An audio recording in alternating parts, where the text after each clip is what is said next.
If you're a teacher watching this, you probably already know what executive function challenges look like. You've seen the student who can't get started on assignments, the one whose backpack is a black hole of crumpled papers, the one who forgets instructions 5 seconds after you give them, the one who melts down when plans change unexpectedly. You've spent years trying to help these students. You've differentiated instruction. You've created visual schedules. You've broken down assignments into smaller steps. You've advocated in IEP meetings. You've stayed after school to help kids get organized. And maybe you've also felt frustrated by how little you can actually do within the constraints of a classroom. Too many students, too little time, too much curriculum to cover, too many demands that have nothing to do with actually helping kids. If any of this resonates, executive function coaching might be your next chapter. And here's what I want you to know. Teachers don't just make good coaches, they make exceptional ones. In this video, I'm going to explain why your teaching background translates so well to executive function coaching and how to make the transition if you're ready for something different. Let's start with what you already know how to do. You know how to build relationships with young people. This sounds basic, but it's foundational. Coaching only works when there's trust. The client has to believe you understand them and that you're on their side. Teachers spend years developing this skill. You know how to connect with kids who are struggling. You know how to be warm without being soft. You know how to hold high expectations while also showing you care. Many people who enter coaching don't have this background. They might understand executive function intellectually, but they don't know how to actually connect with a frustrated teenager or a discouraged young adult. You do. You understand learning differences. In the classroom, you've worked with students across the spectrum of ability and neurodevelopment. You've seen how ADHD shows up. You've seen how autism presents. You've seen learning disabilities, anxiety, trauma, and giftedness, sometimes all in the same student. This exposure gives you pattern recognition that's hard to teach. When a coaching client describes their struggles, you've seen it before. You understand that there isn't one type of ADHD student or one presentation of executive dysfunction. You know these challenges are complex and individual. You know how to teach skills. This is huge. A lot of coaches talk to clients about what they should do, but they don't know how to actually teach the skills needed to do it. They'll say use a planner without teaching how to use a planner. They'll suggest breaking down tasks without modeling how to break down tasks.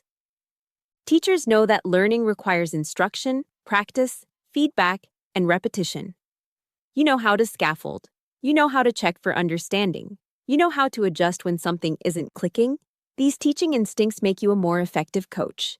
You've seen what doesn't work. Years in the classroom have shown you that telling a student with ADHD to just focus doesn't work. That punishing disorganization doesn't teach organization. That taking away recess from a kid who can't sit still is counterproductive. This experience protects you from common coaching mistakes. You won't rely on willpower-based strategies that fail neurodivergent clients. You won't blame clients for not trying hard enough. You understand that executive function challenges are real and require real strategies, not just motivation.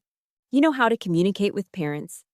In coaching, especially when working with students, parent communication is essential. You have to explain what you're doing, share progress, and sometimes navigate difficult conversations about a child's struggles. Teachers do this constantly. You've had hundreds of parent conferences. You know how to deliver hard news with compassion. You know how to partner with families instead of talking at them. This skill transfers directly to coaching. Now let me tell you why coaching might be the change you're looking for. Teaching is exhausting, the workload has increased, class sizes are bigger. Behavior challenges are more intense. Administrative demands take time away from actual teaching. Pay hasn't kept pace with inflation. Many teachers feel like they're giving everything and still falling short. Coaching offers something different. In coaching, you work with one client at a time. Your full attention goes to that one person for that hour. There's no classroom management, no lesson plans for 30 different learners, no grading stacks, no standardized test prep. Just you and your client working together on their specific goals. You set your own schedule. Want to work mornings only? Fine. Want to take summers off? You can. Want to work from home in your pajamas? Nobody's stopping you. The The flexibility is real and life-changing for teachers who've been bound to a rigid school schedule for years. You control your income. Teachers hit a salary ceiling relatively quickly. After 10 or 15 years, your raises are minimal. You've maxed out the pay scale, and the only way to earn more is to leave the classroom for administration. Coaching has no ceiling. You set your rates. As you build expertise and reputation, you can charge more. ADHD and executive function coaches typically charge $150 to $300 per session. At $175 per session with 15 clients per week, you'd earn more than most teachers make in a year while working fewer hours. Let's talk about what you'd need to make this transition. First, you need training in executive function coaching specifically. Your teaching background is a strong foundation, but you need to build on it. You need to understand executive function at a deeper level. You need a systematic intervention framework. You need to learn the coaching model, which is different from teaching. NBEFC offers the only board certification in executive function coaching. The training is 150 hours and covers the neuroscience of executive function, assessment methods, and evidence-based interventions.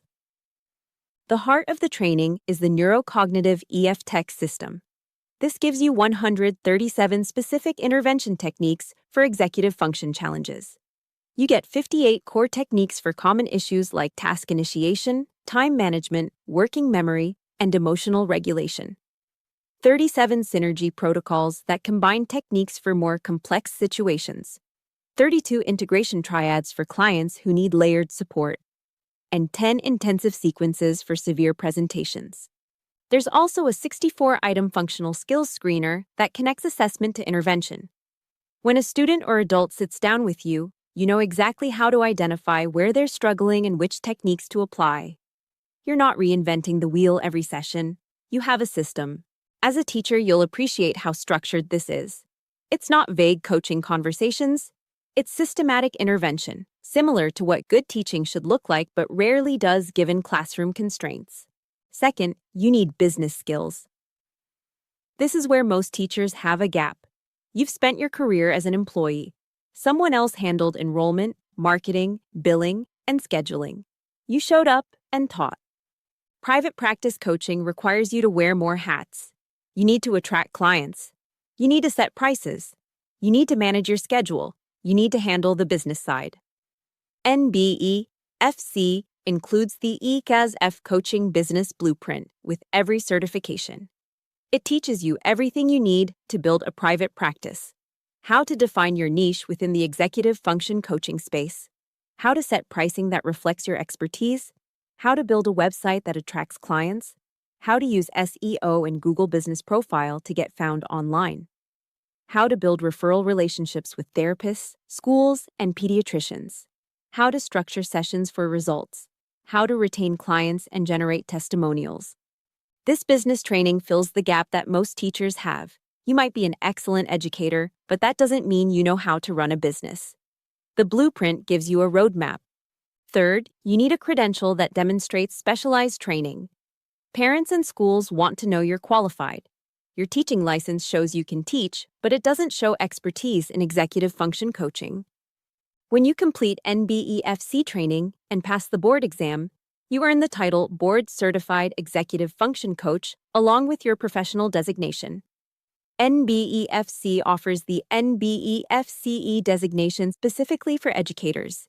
Your credential is verified through a searchable public registry. Anyone can look you up and confirm your certification. This credential, combined with your teaching background, positions you as an expert. You're not just a teacher who decided to try coaching. You're a board-certified professional with specialized training and years of classroom experience. Let me give you a realistic transition timeline. You don't have to quit teaching tomorrow. Many teachers build their coaching practice on the side while still in the classroom. Year 1, you complete your certification while teaching. The training is online and self-paced, so you can work through it on evenings, weekends, and school breaks. You might start seeing a few coaching clients during summer or after-school hours. Year 2, you've built some momentum. You have testimonials. You have referral relationships forming. Maybe you negotiate a part-time teaching position or move to a less demanding role while you grow your coaching practice. Year 3, you've made the full transition. You're coaching full-time, you're earning more than you did as a teacher. You're working fewer hours. You're helping students one-on-one in ways you never could in a classroom. This gradual approach reduces risk. You're not leaping without a net. You're building proof of concept before you commit fully. Let me address a few concerns teachers often have. Will I miss the classroom? Maybe.